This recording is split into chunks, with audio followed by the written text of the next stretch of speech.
Good evening, ladies and gentlemen.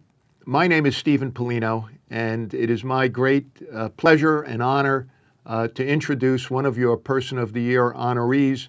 That's Richfield's longtime mayor, Anthony Suarez.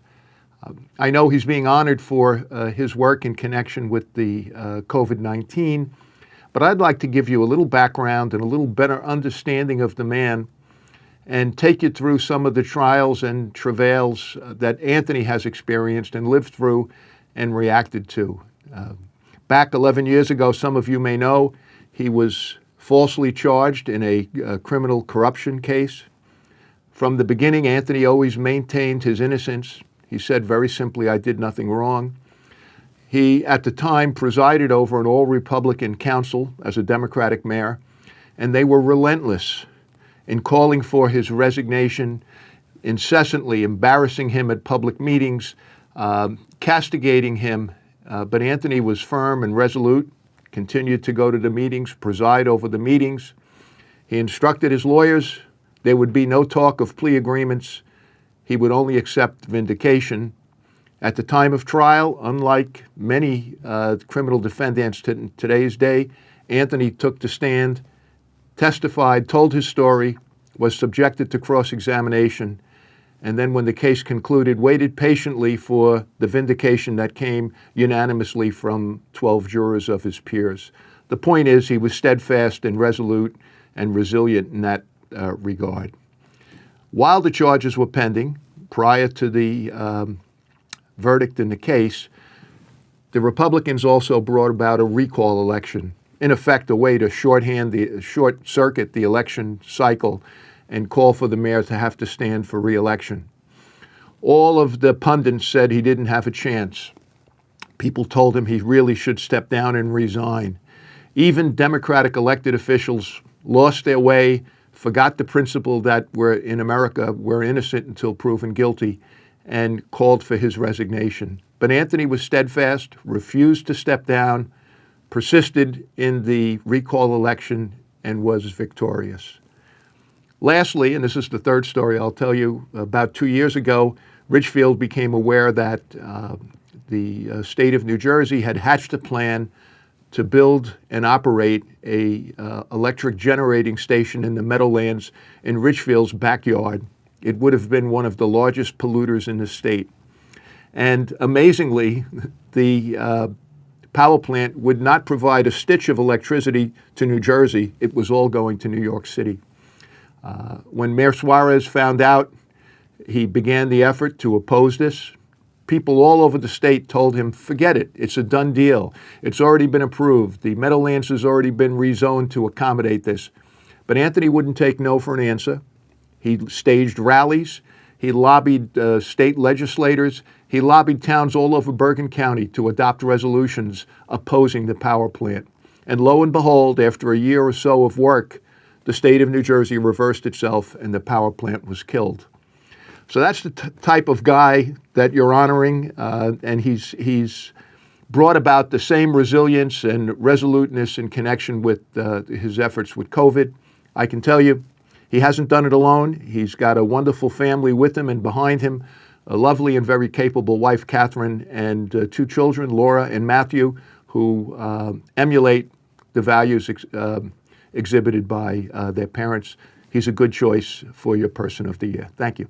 All right, Anthony Suarez, mayor of the borough of Richfield, utilizing resources through government, phone conversations with various other elected officials to get the ideas as to what they're doing in their towns. Basically what we did was reverse 911 calls every Friday. I do a message telling people what the statistics are and to remind them to continue to stay safe and to follow CDC protocols. And the health department with regard to suggestions and ideas, and then news alerts that came through the Chamber of Commerce, New Jersey, and the Fort Lee Regional Chamber of Commerce.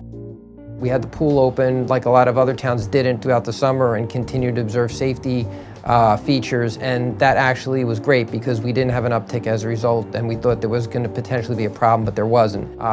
It affected me in terms of the work I do for Richfield. I'm essentially 24/7 now with regard to helping and getting information out and troubleshooting problems.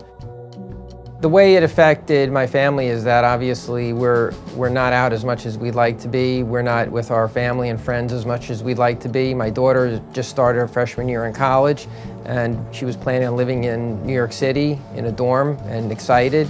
My son also started high school, and it affected him because now obviously my wife is consistently with him, helping him because he has to also continue to adapt to online learning. And with regard to the work that the Fort Lee Regional Chamber has done throughout the pandemic, I get their email blasts regularly and I read it, and they're very, very informative.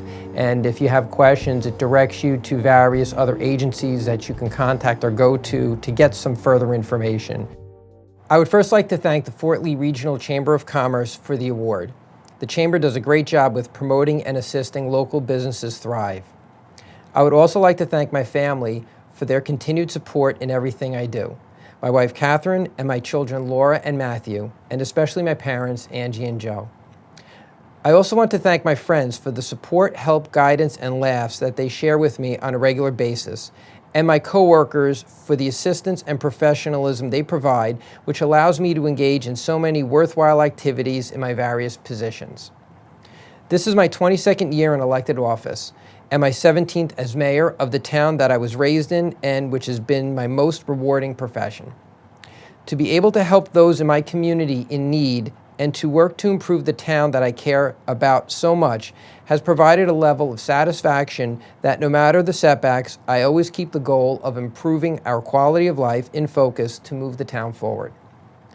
I am still so proud to have been the leader of the resistance in helping defeat the proposed Meadowlands power plant, which would have destroyed the quality of life for the residents of Ridgefield and the surrounding communities for generations. The way that the town and other municipalities came together to fight what would have been the largest fossil fuel plant in New Jersey to provide power to New York City and pollution to our community was inspiring and a lesson that the little guy can win when they band together to fight a common enemy. This was, in my opinion, one of the biggest accomplishments by the Ridgefield Mayor and Council in the entire time I have been a member of the governing body. I am also proud as an attorney where I am also in a position to help those in need and to help local governments continue to function while following the laws of this state as they continue to evolve in light of this present pandemic. Today we are faced with a new challenge, keeping our community safe in the wake of the coronavirus. This challenge has altered the way we live our lives, from the way we interact with our families and friends to the way we run our business and government. I have not seen anything like this in my entire time in government, which is why we need to focus on the important things to keep ourselves, our families, and our neighbors safe as well. We are reminded as to what is important in life with this threat to our health, and have a newfound respect for healthcare workers, first responders, and day-to-day workers who do not have the luxury of staying home during these times. I see that with my position at Bergen County Community Transportation, where my bus drivers, dispatchers, and office workers have been on the job from day one, transporting the ill to their medical appointments, bringing food to the elderly with the Meals on Wheels program, and taking seniors food shopping. Nothing has kept me up at night more than thinking about the safety and well-being of all of my constituents, clients, family, and friends. But so long as we keep the faith, follow the CDC guidelines, and respect one another's safety, we should be able to prevent the further spread of the virus, and hopefully we will soon have a vaccine to eliminate this deadly disease. With that being said, I again want to thank the Fort Lee Regional Chamber of Commerce for their award and hope that you all stay safe and well. Thank you and God bless.